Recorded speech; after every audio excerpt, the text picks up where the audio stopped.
to meet a pair of budgies, Maclin and Madden. And hi, Toka.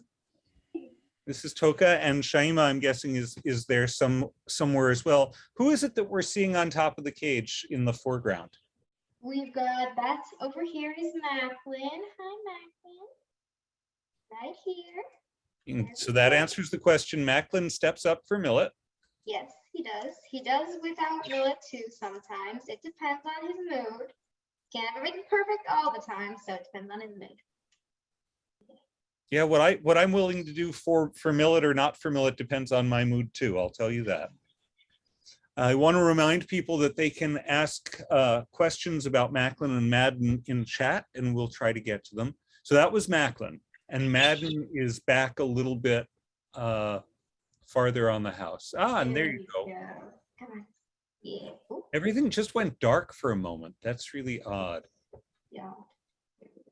There. And Shaima, if you're there and could maybe, the video went dark a couple of times. I'm wondering if it's just different light coming in through the shade. Anyway, let's start with some budgie basics.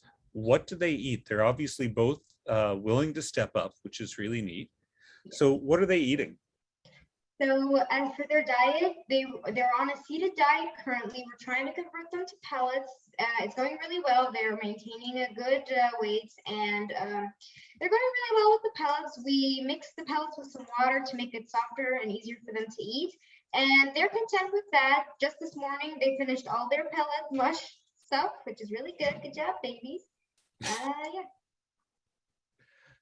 You mentioned something that I want to just highlight for viewers. You mentioned that they're maintaining their weight, and that it's really, really incredibly useful to weigh birds regularly. That's one of the clearest signs of how they're doing health-wise. So it's great that you guys are doing that.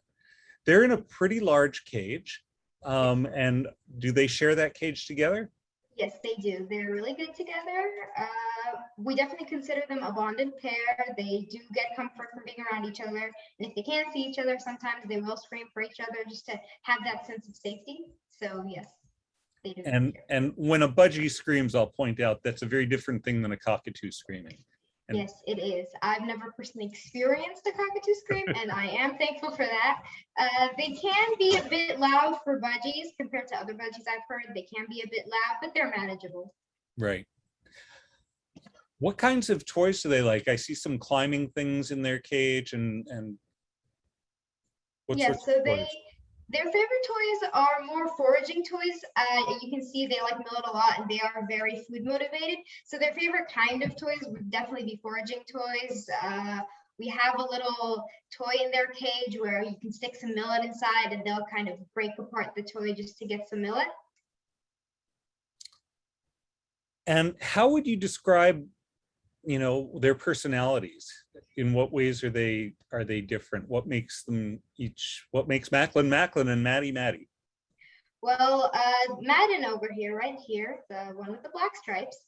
Madden, she's very outgoing. I'd say as, those people that are like very out there, and you can tell when they're in the room. He's that kind of bird. He likes to make himself known.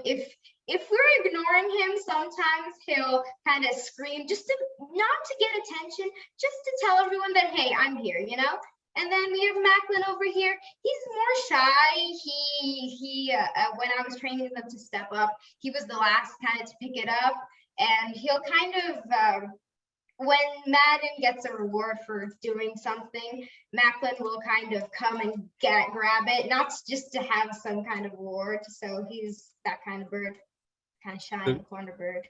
Little shyer, but definitely training well, and clearly you're doing a really nice job training them, Toka.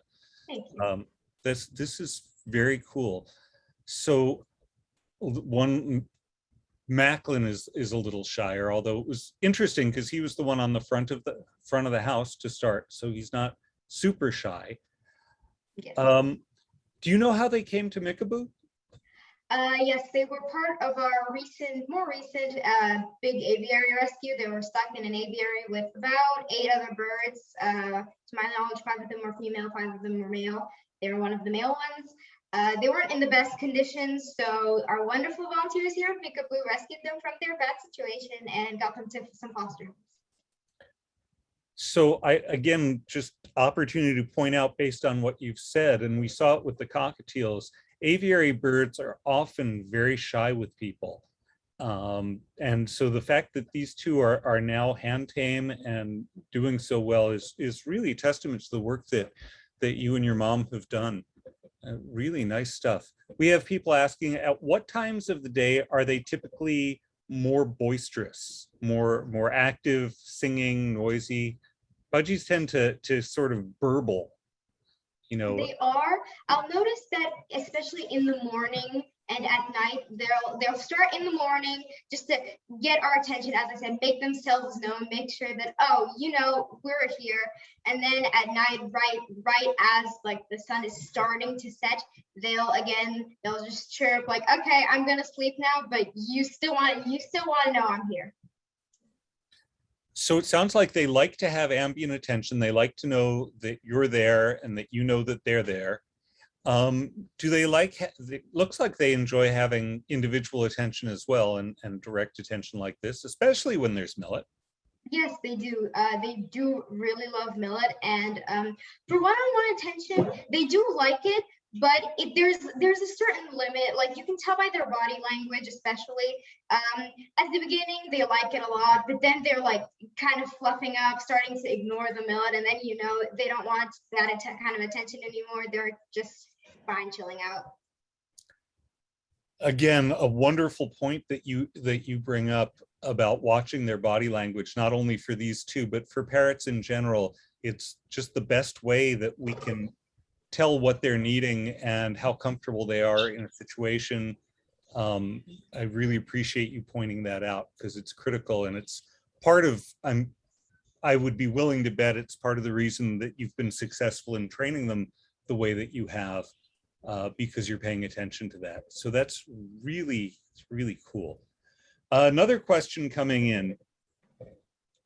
Do you notice them looking at you very intently when you talk to them up close at the cage? Do you think that they might learn a few words eventually?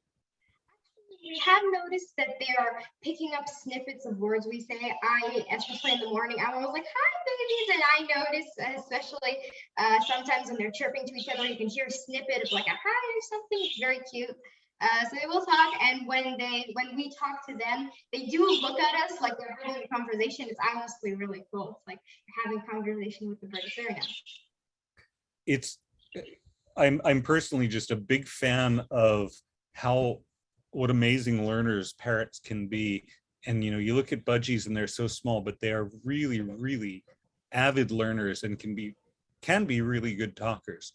And for a pair of aviary birds, you know, to be doing this well and possibly picking up words, it's just really cool.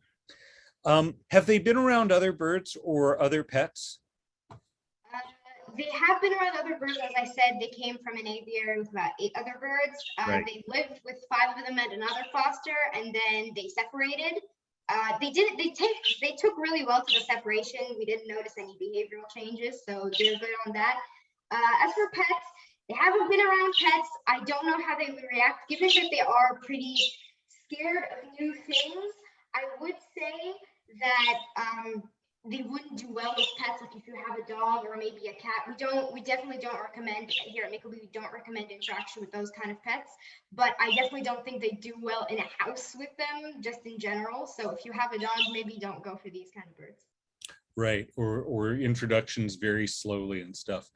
And so they've been around. Do you have any younger brothers or sisters? Have they been around small kids? Yes, they have. I have a younger brother who's 7 and a younger sister who's 10. They're really good with kids. I think it's because to them kids are smaller, so they're not as threatening as like my mom or my dad. So it's not as threatening to them. So they actually do really well with kids. That's really neat. Really neat. So thank you so much for sharing these guys. They're what a cute pair of budgies, and they're doing so well. It's a pleasure to see. These guys are looking for their forever home, and they would add some sweet music to somebody's house. Thank you so much.